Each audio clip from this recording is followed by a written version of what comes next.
નમસ્કાર દર્શક મિત્રો, પોલીસ ફોકસ ન્યૂઝ ચેનલમાં આપનું હાર્દિક સ્વાગત છે।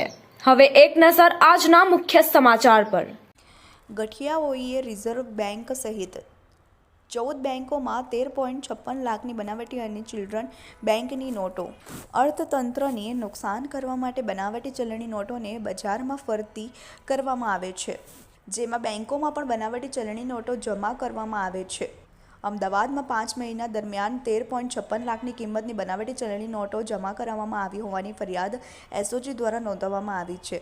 અમદાવાદ એસઓજી દ્વારા નોંધવામાં આવેલી ફરિયાદની વિગતો એવી છે કે છેલ્લા 5 મહિના દરમિયાન શહેરની 14 બેંકોમાં કુલ 13.56 લાખની કિંમતની 2153 બનાવટી ચલણી નોટો જમા કરાવવામાં આવી હતી। આ નોટોમાં રૂપિયા 2000, 500, 200, 100 અને 50ના દરની બનાવટી ચલણી નોટો તેમજ ચિલ્ડ્રન બેંકની નોટોનો સમાવેશ થતો હતો।